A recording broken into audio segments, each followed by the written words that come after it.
one of these deals before, Jensen? No. Where I feel right now, I just want to be back at Pearl. You may be right. I hear this is going to be a big one. You aren't kidding. We wouldn't be out here in open sea if it wasn't a big one. Captain, we're in position. Recommend reduce speed, sir. Very well, Mr. Adams.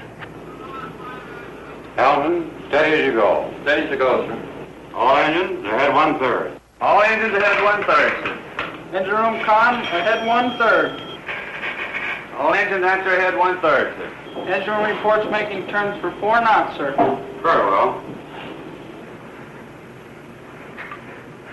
How are the wind and tide affecting us? As predicted, sir. Good. It's important that we stay within that area so we remain within the television cone. Yes, sir. Welcome aboard the USS Estes. As you may or may not know, the Estes here is the command ship of Joint Task Force 132. We have minutes to go before the first blast, mic shot, of Operation Island. 59 minutes now to be exact. We've been here since daybreak. Left Weetalk last night during the early morning hours.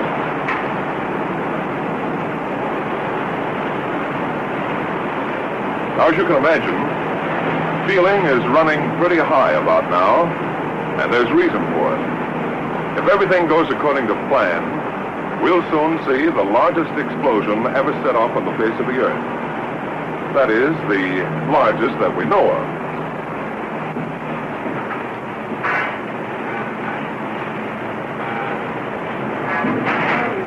Some 8,000 men will view the event from this point. Oh, by the way, the carrier over there is the Rendova. She's primarily set up as a base for fighter security and helicopter reentry. And that's the Curtis over here, the weapons assembly ship. In the time between now and HR, I'd like to show you around, if I may, and introduce you to some of the people connected with this operation, and in general, piece together the events which have brought us to this point. To start off, I'd like to show you something over here. You realize there are many miles of ocean between us and Eniwetok Atoll. To know what's going on back at the atoll, these antennas are receiving televised signals and are giving our men here a second-by-second account of what's happening on Shot Island. The television receivers are in here, in the control room. Oh, but before going inside, let's take a look at a chart. It may give you a better idea of our location. This is our position, 10 miles south of Eniwetok Island, or about 30 miles south of Vugalad, the Shot Island. We must keep a very accurate position here because of the televised signal. It's a very narrow beam, and the ship must stay within that beam. Now, perhaps you're wondering why we're out here in ships. Well, the answer is very simple. It's too dangerous on land. We're expecting a yield of from 4,000 to 10,000 kilotons. That's equal to between 4 and 10 million tons of high explosives. Now, considering all possible effects from a bang of this size, the best observation point is at sea, on a mobile platform at a known safe distance from 0 point. Okay, let's go inside now.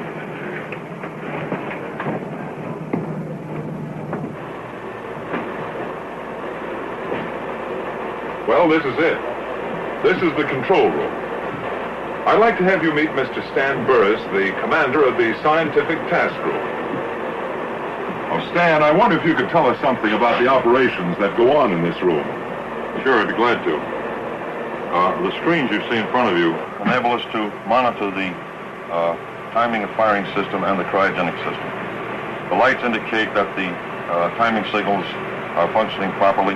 The dials, this collection of dials, indicates that the liquid deuterium is in the proper state for firing. If you will look close, you will see that it is now 55 minutes before 8 hour. As time clicks off, more and more lights come into operation. This is the 1 minute light, 30 second, 15, 5, 1 through firing. Since this is a thermonuclear test, we are using a type of hydrogen in a liquid state. It is necessary to keep a closer check on the condition of this fuel. The hydrogen is not in the proper state or at the proper level. It would have such a marked effect on the results that there is no point in continuing the experiment, in which case we would postpone the shot. Is there any chance of that so far, Bob? No, there isn't, Stan. The cryogenic system has been operating perfectly for several days, and we're not particularly worried now. That's fine. I have here a layout you may be interested in. This diagram will give you a general idea of the whole setup. Data from the sequence timer is piped over to a display panel. Likewise, cryogenics data is piped over to this display panel.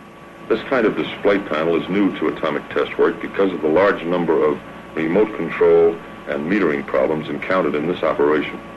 For one thing, the master timing and metering apparatus is located next door to the shot cab rather than being placed some 20 miles away on Parry Island as is usually done. This close view is possible, of course, because the lens of a television camera rather than human eyes is watching events. So cryogenics data piped direct from Mike and information from the sequence timer is transmitted from the small building attached to the main cab and is relayed by way of a TV antenna atop a 375-foot tower to the Estes. So that's the flow. From timer on through to display panel, cryogenics data to panel, picked up by a television camera and relayed on out to the Estes. A very ingenious arrangement. But what happens if you have to stop the firing mechanism, or can you stop it? We can stop it all right if we have to. We have a radio link direct to the firing panel in the shot cab. If we have to stop the shot, we simply push this button. Just a simple flip of the wrist, huh? That's right, but a lot of work goes down the drain. You understand we don't want to stop this thing unless it's absolutely essential. Well, I can understand that. Say, I was out on deck when you fellas returned. Well, that is when the firing party returned. What happened out there on Shot Island? If you'll excuse me, I suggest you talk to Colonel Lunger about that. I have a timing signal coming up. All right. So then, Dick, the firing party's big job is to see to last-minute details of arming and firing and to make sure that the Shot Island is secure. That's the broad brush of it, yes. I've been a member of firing parties before, but this was different somehow. A man standing, as I stood, on the outside of the building housing the mic device, couldn't help but feel, to sense the importance of this moment. Inside, a handful of men were making a final check. Were arming a device which could be the key to a new era in atomic weaponeering. I don't know just how the others felt, but I felt small when I thought of the experiment being readied inside. This one test could take us out of the realm of kilotons into the fantastic world of megatons. And then, at H-6 hours, the job was finished. The mic device was on its own and ready. We all moved to take a final look at the gadget, which represents a year of intensive engineering. As we moved toward the pier, one couldn't get away from the feeling of being alone, of knowing you were the last to leave an island which might be shocked beyond human re-entry.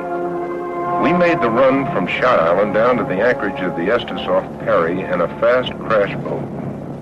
Soon after, the Estes made way through the deep entrance between Perry and Japtan Islands, out to a point 10 miles southeast of Perry, the rendezvous area of the task force ships. We finished our job at the cab, came over this side, and here we are. Waiting on station just like everyone else. Well, we won't have to wait much longer, Dick. All right, thanks.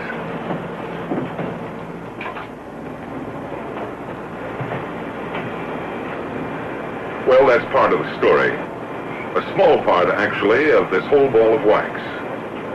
An operation like Ivy has many facets, some large, some small. Behind the present activities on this ship, behind what went on at the atoll itself, whatever preparations had to be made in the States, is the broader story of policy, philosophy, of planning.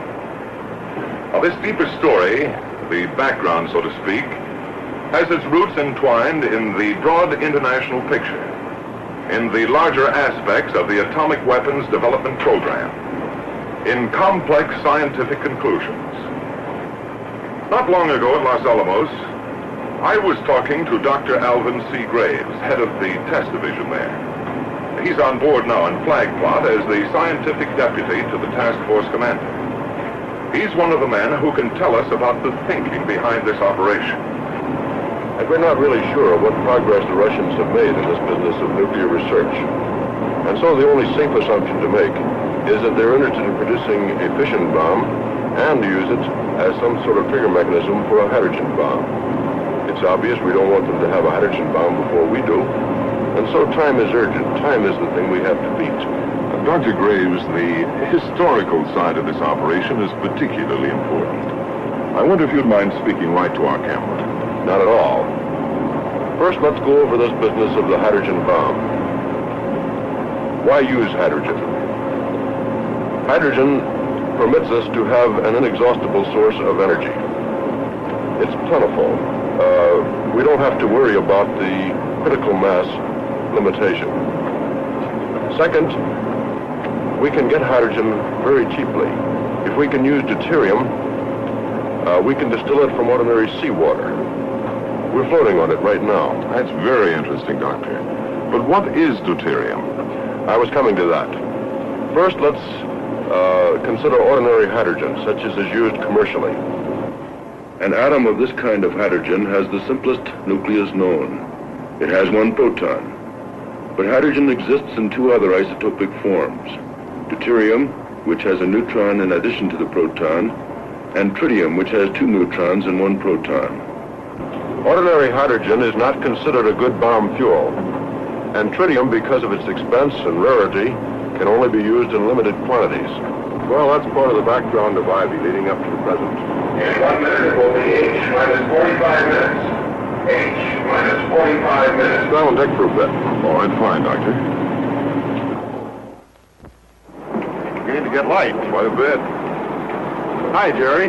Worried about Mike? Well, it's too late to worry about that now.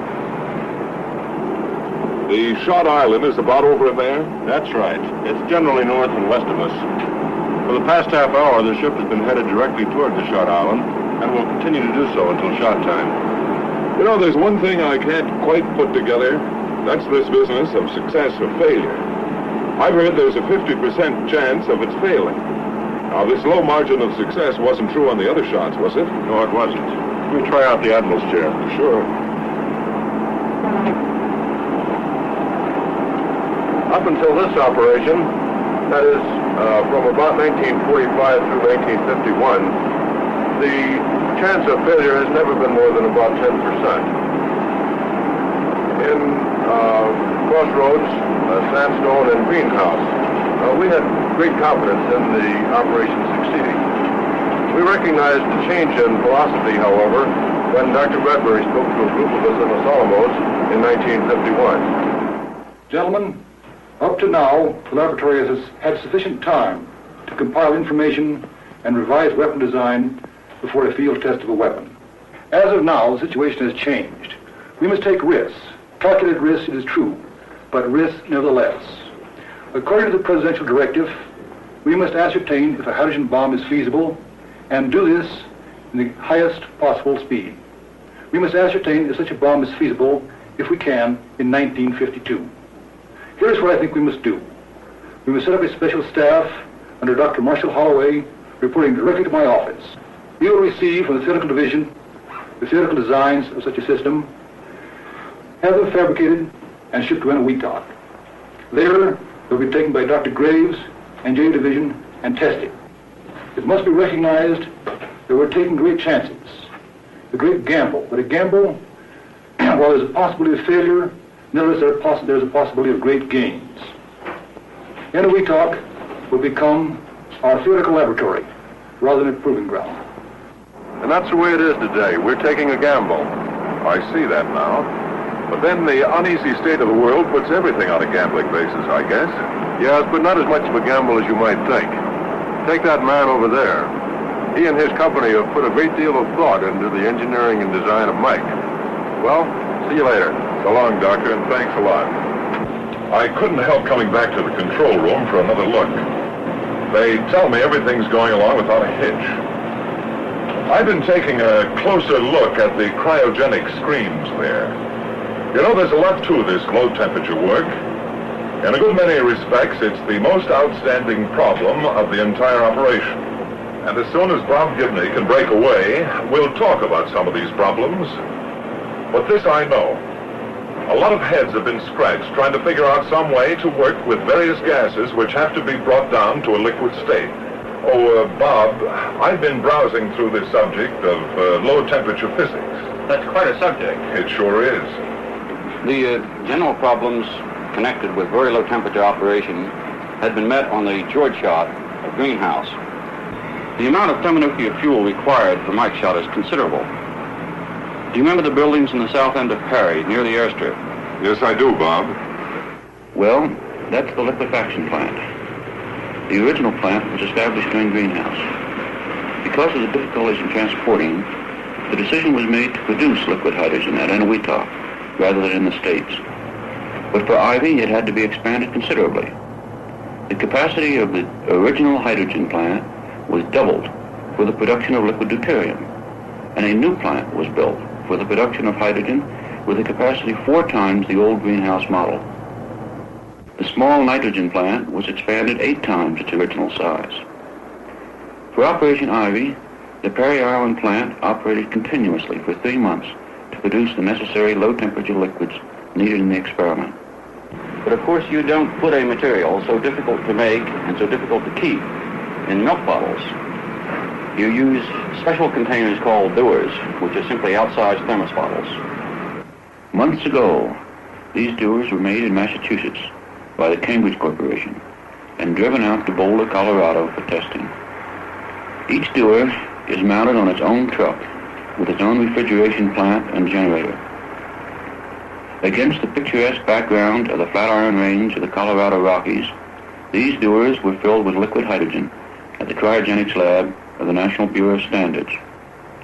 This plant, set in an unpopulated area, is the largest source of liquid hydrogen today, and hydrogen is essential for a practical shakedown test. The climax with these dewars came out here at Eniwetok when they were actually used for the job intended, transport. Since production of thermonuclear fuels might be needed on future tests at Eniwetok, it was thought best to put the liquefaction plant on Perry Island instead of on the Shot Island, where it probably would be destroyed. But this meant a satisfactory means of transporting liquid hydrogen from Perry to the Shot Island. This type of exaggerated thermos bottle mounted on wheels was the answer. A dewar is constructed to isolate the contents of the dewar from the outside temperature, so no heat can leak in. Contained within the boilerplate outer shell is an inner shell made of stainless steel with a vacuum in between. This is the container which holds the liquid hydrogen. A radiation shield made of copper surrounds the bottom half of the inner shell. There are 2 bottoms to the radiation shield, and in the space between them, there is room for liquid nitrogen. The purpose of the radiation shield is to provide a barrier to the flow of heat. The heat which does leak in boils away the nitrogen first, thus protecting the liquid hydrogen. But even with all these precautions, another source of heat still occurs in the inner shell. This is mainly due to a special property of hydrogen. The molecules of hydrogen, as a gas, exist mainly in a state called the ortho. At first, when the gas is liquefied, the molecules stay in their original state. However, within a period of some 2 weeks, the molecules rearrange themselves into a state called the para. This is a natural phenomenon which always occurs. In this transfer, heat is given off, actually sufficient heat to boil off 2/3 of the liquid hydrogen. To take care of this excess heat, a special refrigerator has coils located in the inner shell. The refrigeration plant, which supplies these coils, does a remarkable job, for its coolant approaches absolute zero. Absolute zero, that unimaginably cold zone where everything stops. All life, all molecular motion. Minus 459 degrees Fahrenheit. A little above this fantastic figure, hydrogen becomes a liquid at minus 423 degrees Fahrenheit. This is the temperature to be maintained in the dewar, only 36 degrees away from the bottom. absolute zero. The helium refrigerant used can affect a temperature sufficiently low to cause the gaseous hydrogen boiling off to return to a liquid state. Well, I went into more detail on the cryogenics end of this project than I intended. Well, so far, we've pieced together quite a bit of this operation. I don't believe you have ever had a good look at our key test islands. The test islands for Mike are located at the top, or the northern sector, of Eniwetok Atoll, some 25 miles from Perry and Eniwetok, the two base islands of this atoll proving grounds. There are three main islands making up the test site. These are Alujilab, Teeter, and Bogan. Early in the game, these islands were linked together by causeways, the old business of men and machines digging and piling up coral sand. These connecting roads were built to make it easy to get from island to island, and also to act as land platforms for some of the instrumentation. A sizable camp was set up on Teeter. First, it housed construction people, and later served as an advanced base for scientists working on the shot island. In the early months, Alujilab was just another small, naked island of the atoll. But by midsummer, it began to look like the thing it was selected for, a shot island. Actually, the cab, so called because it houses the weapon, is not a cab at all, but a building set flush to the ground. It has all the earmarks of a common workshed, but in reality, it's a laboratory building set on a Pacific atoll. How do we stand at Kwajalein? Then they're all on the way except for the third and fourth software elements. Right, are you picking them up on the scopes as they come into the area? Right, yeah, well, from here in, let us have immediate notification if exact shot positions aren't maintained. This is Broadway 3. Yeah, and the helicopters, we expect to order them out in about... Aerology, which may require you to move some of your units.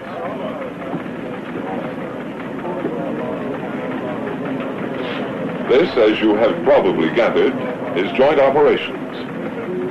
All atomic test operations in the Pacific so far have been run under a joint task force kind of setup. Operation Ivy is using the same organizational structure as Greenhouse. 4 task groups: Scientific, Army, Navy, and Air Force. Members of these groups are here now, sifting and coordinating the many details of this joint operation and passing key information topsides to the command level. The Army is... Broadway 2, 4B caught at radar contact skunk. The Army is the executive agent on this operation, just as the Air Force was on Greenhouse and the Navy on Crossroads before that. Colonel. Weather, this is J3. Let me have your latest recon plane VHF report. Over. We'll go. Out. I've been talking about task force organization. Wish you would add something to help clarify this business of executive agent. Yes, I'll be glad to. First of all, we are organized along very simple, conventional lines. I believe I have a chart which explains it better. The Joint Chiefs of Staff and the Atomic Energy Commission on this level coordinate on the instructions that are to be issued to the task force commander. The Joint Chiefs of Staff control the operation through the executive agent, the Chief of Staff of the Army. The task force commander has operational control of the Air Force, Navy, Army, and scientific task groups. Now, when we were in the United States, the Atomic Energy Commission maintained a control over the scientific personnel at Los Alamos Scientific Laboratory. However, for the operational phase, the Commission appointed General Clarkson as its special representative, and in this way, he controls the entire operation. I get the picture, Colonel. Okay, Ginger, you take this one. What do you feel are the unusual aspects of your operation? Well, we like to believe that Ivy is a milestone in atomic development. I believe that in many ways Ivy is another Trinity. the beginning of something, and we hope the beginning of the H-bomb era. You know, it's been exactly this thought that General Parkinson has had in being so insistent that the task force support elements be emphasized. The fact that all of us must support the scientific people who are doing such important work. I would say that this is the keynote of the operation. Excuse me. While we're here in joint operations, it's a good time to think for a moment of the work of the military task groups. Take the Army, for example. This support group, commanded by Colonel George E. Burris, provides a variety of services which make it possible to conduct an atomic test such as Ivy at a proving ground outside the continental limits of the United States.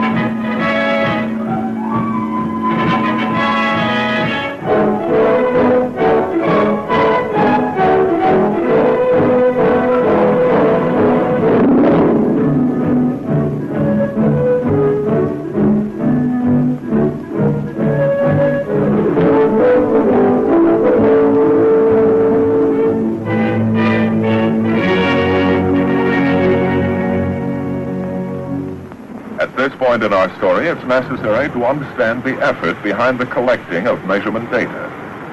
For what good is a test unless we can learn, can profit from the experience? Highly specialized, sometimes costly instruments help scientists bring home this vital data. An outstanding example of such specialization is the use of a helium atmosphere box by the Naval Research Laboratory. The plywood tube, looking like a train of boxcars, runs from the shot island across the causeways to a detection station on Bogan, a distance of nearly 2 miles. Inside the box, the helium is contained in 200-foot polyethylene balloons, some 45 balloons being required to fill the plywood tube. The detailed progress of the Mike reaction will be studied by utilizing this device. The measurement starts in the Mike CAD, with a collimating shield, a large concrete block designed to stop all radiation which might confuse the issue. The setup is a lot like having peepholes in a fence. DT neutrons from the Mike reaction will pass through holes in the concrete wall and react on ion converters to produce gamma rays. These gammas will then be collimated through the long helium tube or column to the detectors. Helium is being used for a good reason.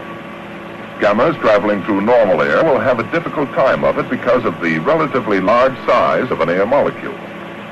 Now the helium molecule is much smaller, and the gammas will have a relatively free path in which to travel, and hence will be 1,000 times more intense at the detectors.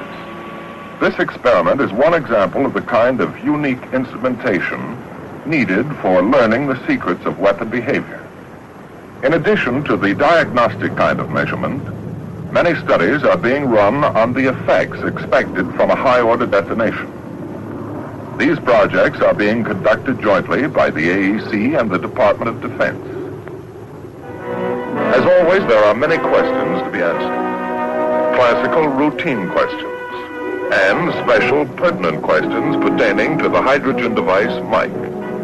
For example, what will be the blast pressure on and near the ground?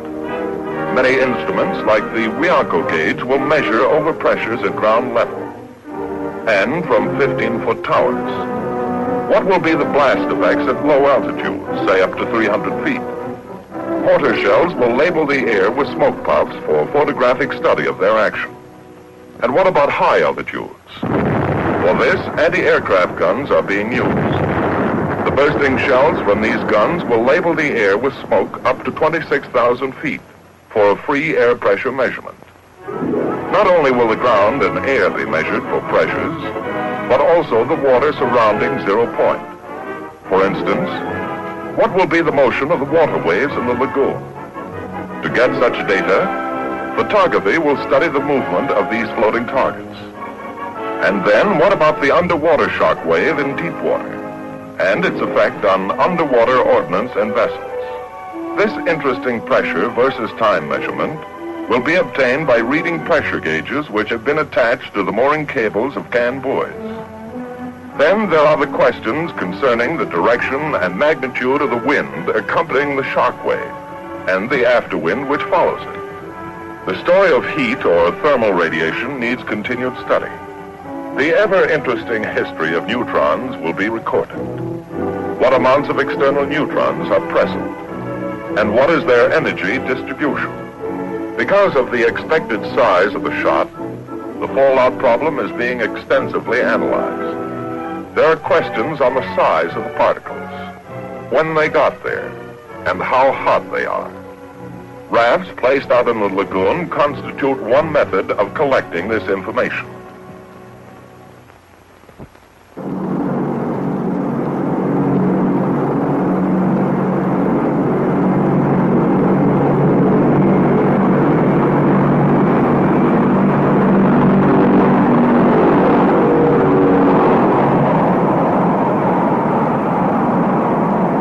Realistic kind of evidence, a B-36 and a B-47 will be in the air to find out the effect of blast and heat on delivery aircraft.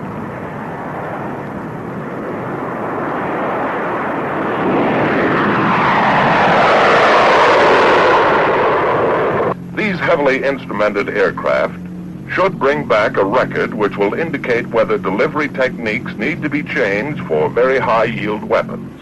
Well, you could go on and on about the experimental projects being run on this operation, but in so doing, you run up against the same old problem. Each project is so specialized that it becomes a study in itself. So we have given but an impression of the 60-odd experimental projects being run on Ivy. Latest word from the control room is that everything's going according to Hoyle. Is the hydrogen level holding? Right, just as calculated. She's holding. She's holding. Isn't that what you're thinking, Crone? It wasn't too long ago, 50 days to be exact, when you stood on the beach and watched Mike arrive in crates. A thing then dismembered, a sleeping giant, a robot taken apart for the long trip across 4,500 miles of lonely ocean. And then it was home. Here in a building more like a laboratory than a workshop, it would be assembled for the last time. As you looked at the mass of crates and boxes, you couldn't help but wonder, could you, whether there would be time to make order out of this chaos. When you remember back, items moved into place like notations in a diary. Yes, for you, Crone, the days of preparation fly in kaleidoscopic fashion across your mind. Days now in the past, just as Mike itself will soon be in the past. 3, 2, 1, act. H minus 5 minutes. H minus 5 minutes. The shock wave will not arrive for several minutes after 0 time. Keep firm footing until after the wave passes. Our latest obtained as a wind sounding. You've been here before, flag plot. That's General Clarkson, the task force commander, and General Walk, chief of staff. The scientific deputy, Dr. Graves, you've already met. Captain Paul is deputy for naval operations, and General Wise deputy for the Air Force. As you've gathered, a weather briefing is taking place. I should say another weather briefing. You've probably heard many times before how important the weather picture is in an atomic test operation. Weather can make or break a test shot. That's why you want to know up to the last moment just how you stand with the elements. The problem this time is especially acute because this entire area of the Pacific is subject to radiological fallout. And this area is inhabited by some 20,000 people, plus, of course, the ships of this task force. That's why the RadSafe officer works hand in glove with the weather officer. Oh, by the way, to help you understand this problem, these weathermen are covering an area larger than the United States with 10 weather aircraft and 11 fixed weather stations. To put it mildly, that's quite a territory to cover. Let's listen in, shall we? This is a plot of the latest winds received from Inawitog, showing that in the lower levels to 20,000 feet, we have a typical trade situation, followed by southerlies aloft, by westerlies above that, which extend clear up to 85,000 feet. This is just about as good as we can expect. This picture, in addition to the total weather consideration, indicates that all of the weather factors are favorable for our scheduled event. That's all I have, sir. Any chance of showers? Not within the next 48 hours over the entire Marshalls. How about cloud cover? A few cumulus move in, but if we go off on schedule, nothing to bother the operation. Are you satisfied from the radiological standpoint, Commander Manor? Yes, sir. The situation is ideal since the entire fallout pattern is to the north of the inhabited islands. Thank you, Joan. The time is now H minus 2 minutes. Okay, I'll check with Stan. Minus 2 minutes.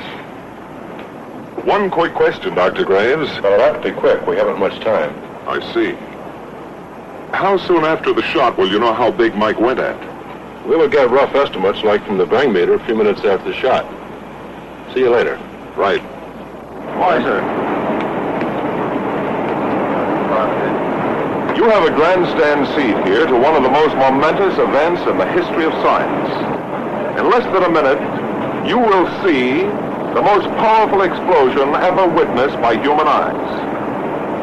The blast will come out of the horizon just about there. And this is the significance of the moment.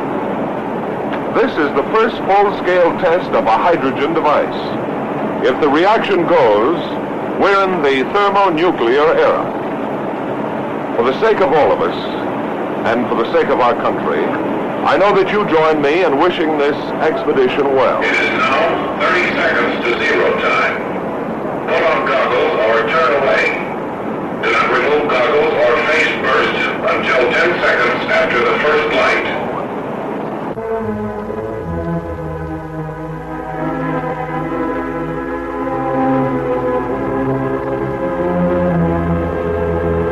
Minus 15 seconds.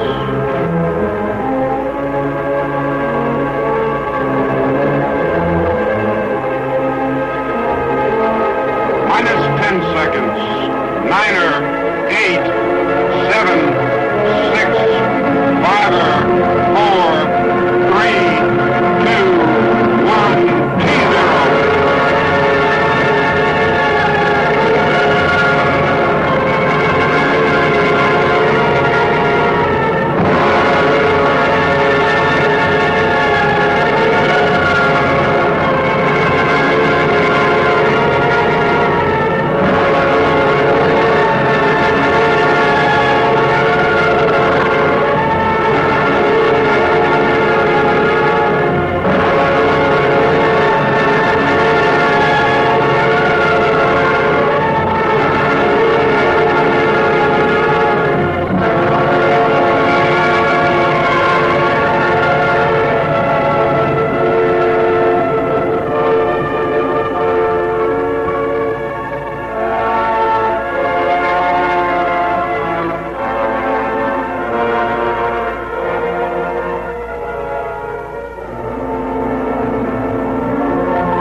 The cloud is still rising. 70,000 feet now, if the last estimate I heard is true. And up there at this moment is about 45,000 are the sampler aircraft. F-84Gs, manned jet fighters, are being used exclusively on this operation. Experience has proven that manned aircraft are just as efficient and much less costly to put in the air than our drones for sample collecting. Jets were selected because they can operate at high altitude. Since the force of Mike shot has pushed the cloud up to around 100,000 feet, it is necessary to get aircraft up high enough to get reliable samples. Even at that, they're scraping the bottom of the barrel, so to speak. Some 14 F-84Gs are being used at staggered intervals to get a good cross-section of the cloud at different times. The jets, which are based on Kwajalein, also have the speed necessary to make them good sample collecting machines. For the relatively short length of time the pilot is in the area, he gets a good sample per rate of contamination. One of the disadvantages of using jet fighters is their range. To handle this problem, KB-29 tankers, flying gas trucks, are in the air to refuel the jets on the way back from their sampling mission. The jets are also short on over-water navigation aids. Charlie 1, this is Red Leader. Request steer to Dog 2. Over. Red Leader, this is Charlie 1, steer 310. A B-29 control aircraft gives the samplers headings and rendezvous points and generally orientates them in this remote region of the Pacific. The control aircraft is fully equipped with radar and communications, and in essence performs all the functions normally thought of as being controlled from a ground air operations center. A B-36 is also in the air as another kind of control ship, like a football coach running the game from the sidelines. A scientific controller watches the formation of the cloud and directs the samplers in for their runs. When a sampler aircraft has obtained its allotment of contamination, it has done its job and returns to Kwaj. That's part of the air story going on right now. Other aircraft are getting ready to track the cloud and also to collect samples for long-range detection studies. Dr. Graves? Well, yeah. Do you know the yield on Mike yet? I'm just going to find out now. Come along. The bang meter records are in. The dots indicate the time in milliseconds. Well, what's the verdict, Herb? About 12 megatons, Al. Nice going. What this tremendous blast did to the atoll, nobody knows. Re-entry parties are leaving the Rendova now by helicopter. The Navy Task Group, commanded by Rear Admiral Wilkins, has the problem of providing the means to re-enter shortly after the blast to get exposed film, samples, and other scientific data. Since no landmass is available, the problem is complicated. Re-entry must be from a ship. Further, fallout will be very high, starting at about M+1 hour. Helicopters must get in quickly and get out again before that hour is up.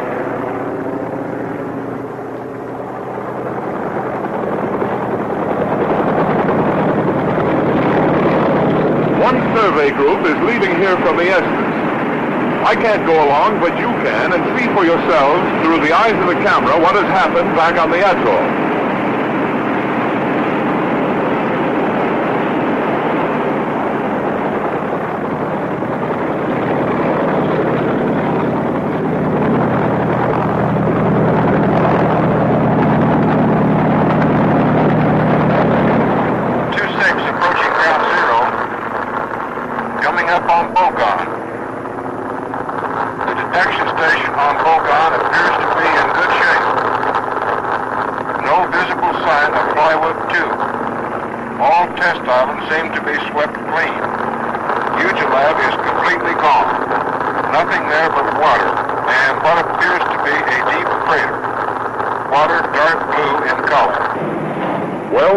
Phase of Operation Ivy is about over. The next and final phase, King Shot, will be an airdrop of a large yield fission weapon. And for this, I'll leave you to the air.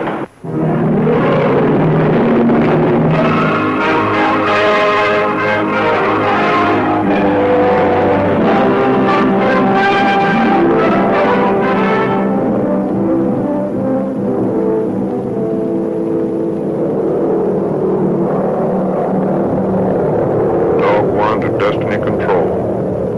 Leveling out at 8,500 feet for IFI. The drop aircraft for King, this B-36, is on its way to the target point. Steadily, monotonously, it wings its way from Kwajalein to a point in the sky over Eniwetok Atoll. For the first time since Operation Crossroads back in '46, an atomic weapon will be airdropped on our Pacific proving ground. AC to pilot, will you take over for a while?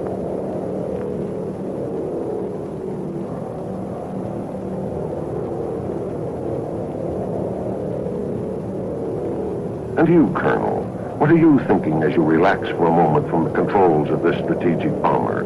This bomber whose cockpit now resembles a closed room, curtained off from possible dangerous effects of heat and light. Are you thinking of the mission, or of Kwajalein, or perhaps of home? Home, you certainly can't call Kwajalein home, even though it now looks like an extension of the Carswell Air Force Base. Talk about crowded. In addition to the normal complement of the island, Kwaj has been the major base for our Air Force ever since this operation began. This small atoll island is the jumping-off spot for the air group, commanded by Brigadier General F.E. Glansberg. Operation Ivy isn't like Greenhouse, when Eniwetok Island was used in addition to Kwaj. In a sense, Wetok is still used, but just for L-13s and copters, aircraft easy to evacuate. Look at this lineup on the Kwaj airstrip. Samplers, tankers, weather ships, photo aircraft, trackers, control planes, drop aircraft. Looks like it's harder to find a parking space here than in downtown Fort Worth on Dollar Day. But now Kwaj is behind you, Colonel, and you're on your way to doing something big. Big, like you were told back at the briefing. So much for the operational plan. Perhaps some of you are wondering about the idea behind the dropping of such a high-yield weapon. General Glansberg has a few words he'd like to say to you on this subject.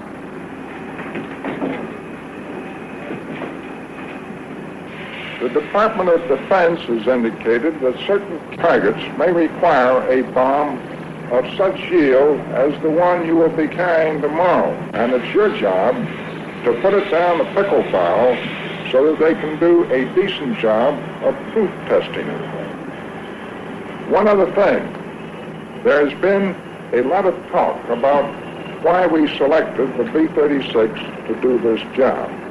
The reason the B-36 was selected is because it has metal control surfaces.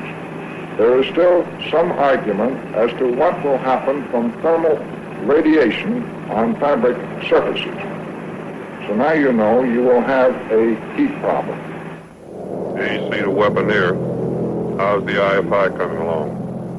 Weaponeer to Aircraft Commander. IFI proceeding satisfactorily.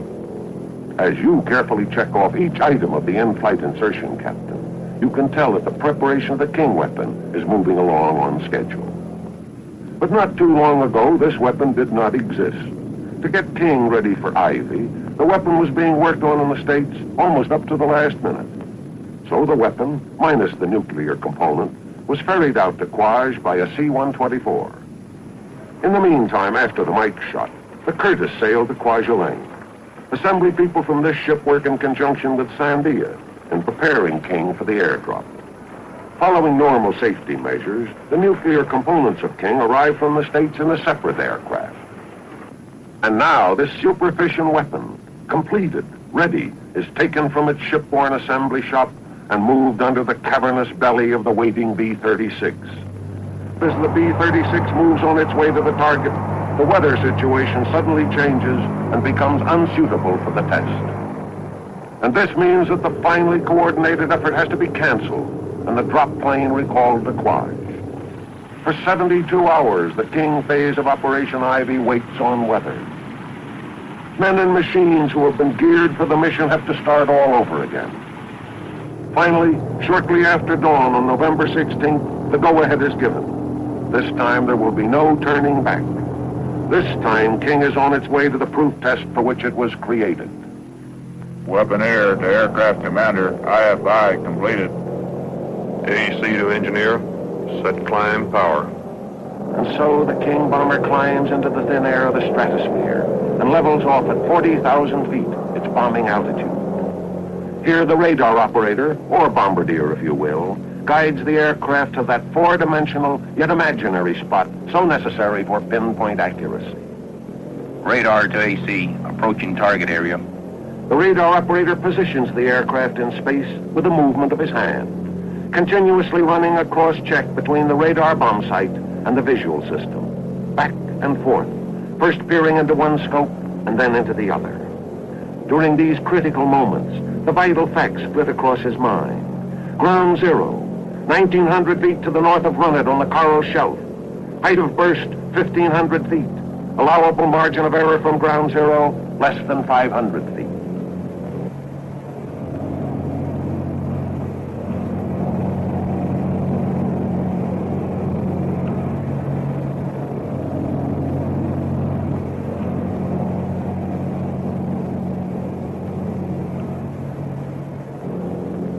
Zero. In the 56 seconds it takes the bomb to fall, the men of Operation Ivy wait on Parry and Eniwetok Islands. Unlike the Mike phase of the operation, the King phase will be observed from land. The bomb is now at 8,500 feet, at 6,500 feet, at 4,500 feet, at 2,500 feet, approaching 1,500 feet. Watch the air overrun it.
What about Mike? Let us now go back and examine the evidence and point up the statistical highlights of that device. Remember those final last seconds? 5, 4, 3, 2, 1, T0. This is the largest fireball ever produced. At its maximum, it measures about 3 1/4 miles in diameter. Compared to the skyline of New York, this means that with the Empire State Building as 0 point, the Mike fireball would extend downtown to Washington Square and uptown to Central Park. In other words, the fireball alone would engulf about 1/4 of the island of Manhattan.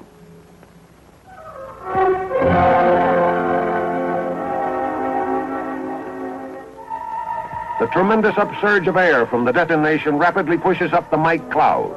Again, nothing of this height and width has ever before been witnessed. If the picture is stopped at this point in the cloud's growth, the height of the cloud is approximately 40,000 feet.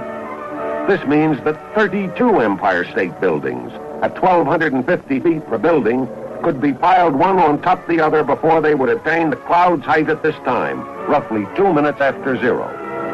Some 10 minutes later, the cloud approaches its maximum.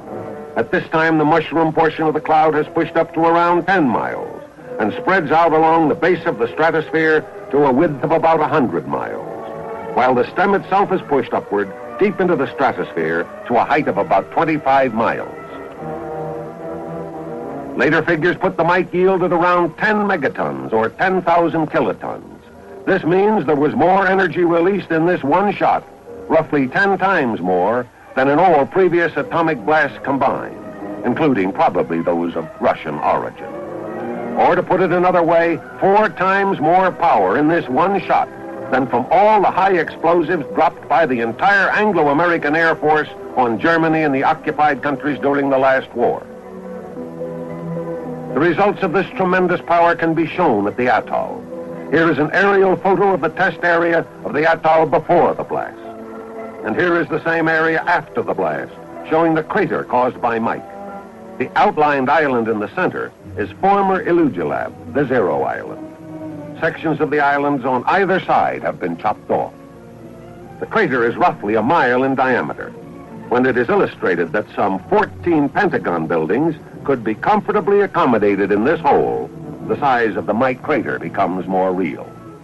In profile, the crater gradually slopes down to a maximum depth of some 175 feet, or equivalent to the height of a 17-story building. The lateral destructive effects are the greatest yet observed from a single explosive device. Without getting into the areas of target evaluation or secondary effects, it can be safely assumed that there was complete annihilation within a radius of 3 miles, or out to and including all of Engebi, that there was severe to moderate damage out to 7 miles or down to Rujoro, and that light damage extended as far as 10 miles or down to Runnet. Relating this area of damage to a city like Washington, D.C. would present a picture something like this. With a capital as 0 point, there would be complete annihilation west to Arlington Cemetery, east to the Anacostia River, north to the Soldiers' Home, and south to Bowling Field. Complete annihilation, and that is mentioning merely the primary damage.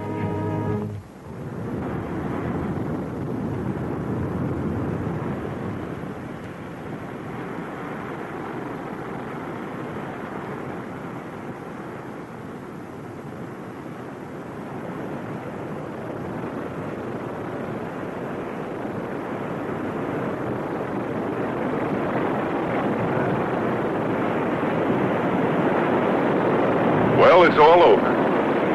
Mike shot and King shot are history, and we're back here at Perry Island winding things up. It's been a pleasure to help bring you the story of Operation Ivy, the work of Task Force 132. Now that it's all over, I have sort of an inadequate feeling. There's so much more that could have been said. But then in a presentation of this kind, one can only hope to give the broad brushstroke. And the men who told you the story, we're only able to pick out a few of the many. You get a feeling, even now, that nothing is really over, that this is a breathing spell, like a lull in battle before the next attack. The feeling is on this island, with the men here. Yes, the coral sands of Eniwetok Atoll have viewed events in the fall of 1952, which less than a year and a half before would have been colossal accomplishments. Today, they are calmly accepted. This is characteristic of the progress being made in the weapons development program. What is new today is old hat tomorrow. And of the day after tomorrow, who knows what these Pacific sands may see.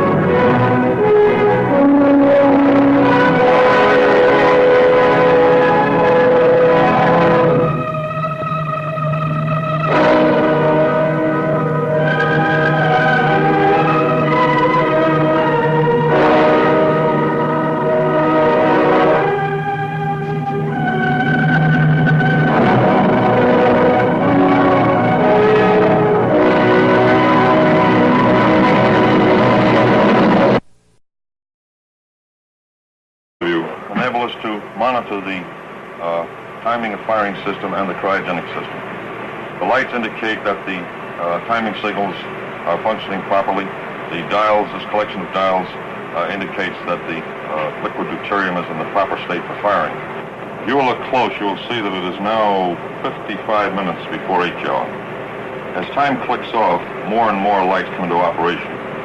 This is the 1 minute light, 30 second, 15, 5, 1 through firing. Since this is a thermonuclear test, We are using a type of hydrogen in a liquid state. It is necessary to keep a closer check on the condition of this fuel. The hydrogen is not in the proper state or at the proper level. It would have such a marked effect on the results that there is no point in continuing the experiment, in which case we would postpone the shot. Is there any chance of that so far, Bob? No, there isn't, Stan. The cryogenic system has been operating perfectly for several days, and we're not particularly worried now. That's fine. I have here a layout you may be interested in. This diagram will give you a general idea of the whole system.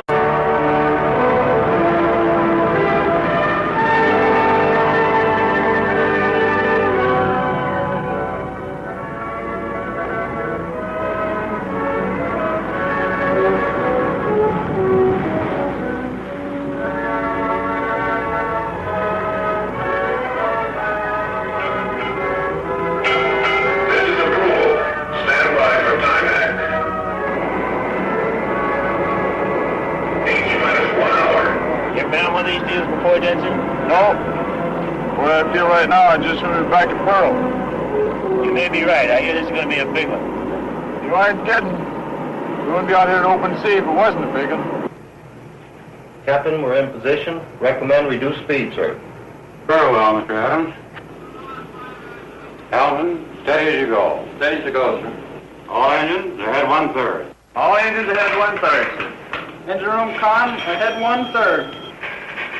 All engines answer ahead 1/3, sir. Engine room reports making turns for 4 knots, sir. Very well. How are the wind and tide affecting us? As predicted, sir. Good. It's important that we stay within that area so we remain within the television column. Yes, sir. Welcome aboard the USS Estes. As you may or may not know, the Estes here is the command ship of Joint Task Force 132. We have minutes to go before the first blast, mic shot, of Operation Island. 59 minutes now, to be exact. We've been here since daybreak. Left Weetalk last night during the early morning hours.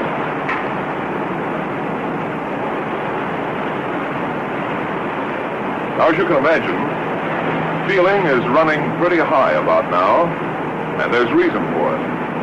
If everything goes according to plan, we'll soon see the largest explosion ever set off on the face of the Earth. That is, the largest that we know of.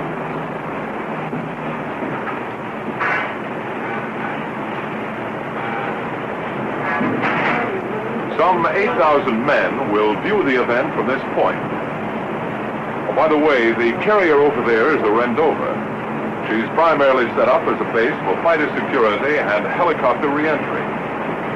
And that's the Curtis over here, the weapons assembly ship.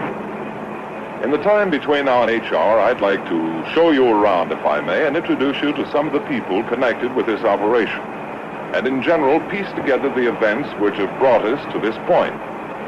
To start off, I'd like to show you something over here.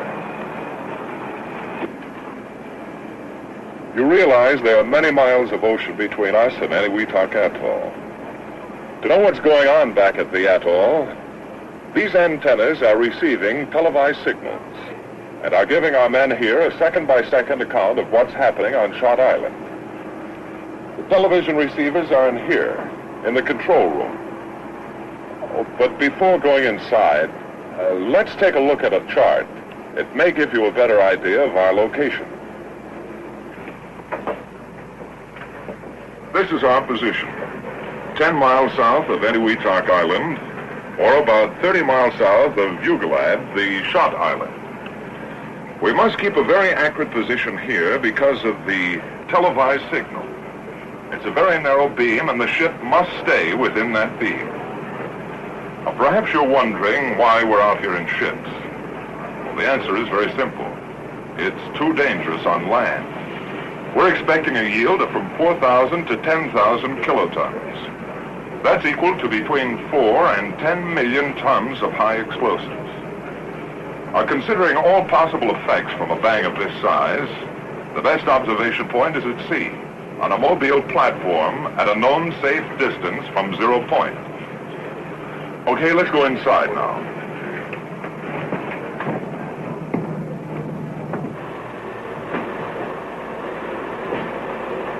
Well, this is it. This is the control room. I'd like to have you meet Mr. Stan Burris, the commander of the Scientific Task Group. Oh, Stan, I wonder if you could tell us something about the operations that go on in this room. Sure, I'd be glad to. The screens you see in front of